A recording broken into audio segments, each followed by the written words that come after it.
To improve your anticipation skills and your ability to execute, you must gain an understanding of the thought process behind serve strategy.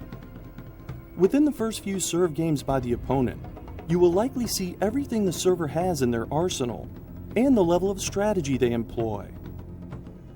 You should begin to notice the strengths and weaknesses of the server as well as any patterns of attack.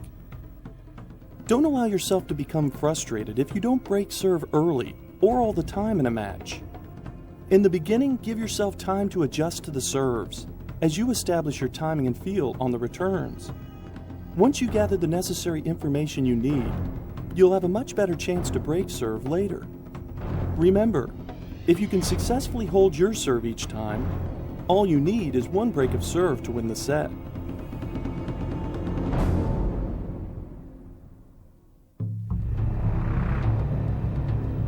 The blast and push strategy represents a player's mentality of thinking they have two chances to get the serve in.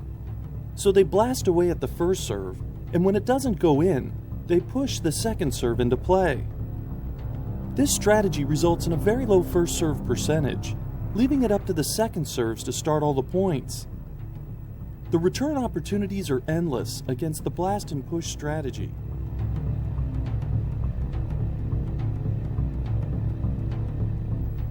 As the server progresses beyond blast and push strategy, they begin to recognize the benefits of attacking the weakness and avoiding a returner's strength.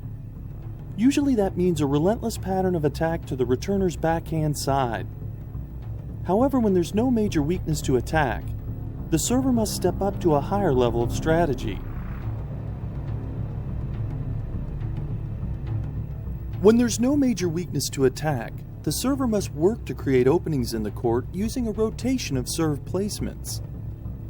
The patterns of attack will vary from a constant rotation to a setup rotation. A setup rotation works one primary target more often to set up better opportunities to attack the other targets. For example, the server might attack your backhand side 3 or 4 points in a row, forcing you to adjust your court position to better cover the backhand side. That's when they attack your forehand side, taking advantage of the opening they've created.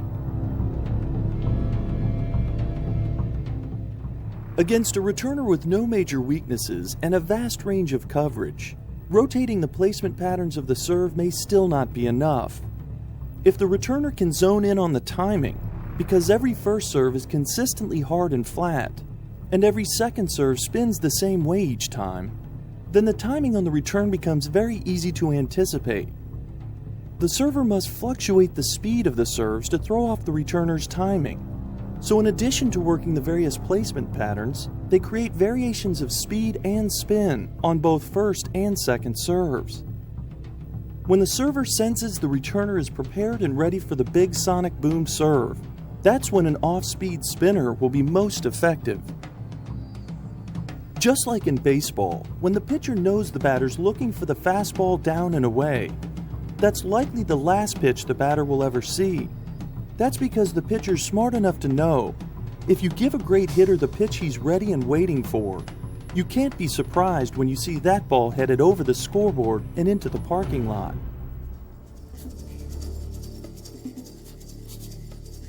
What I'm going to do for the next couple of weeks before you go to Australia is put you inside the baseline.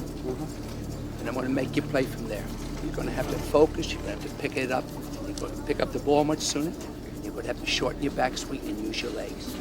I believe, Max, if you did this, you'll be able to return serve with no difficulty or with a lot less difficulty. You know, what's so good about this exercise is that you cannot goof off. You'll have to pick up the ball, you got to have a quick hip and shoulder rotation, you have to use racket speed, you have to use your legs. Max Murray is fabulous at the net. Staying inside the baseline a couple of steps, he'll get to the net a lot sooner.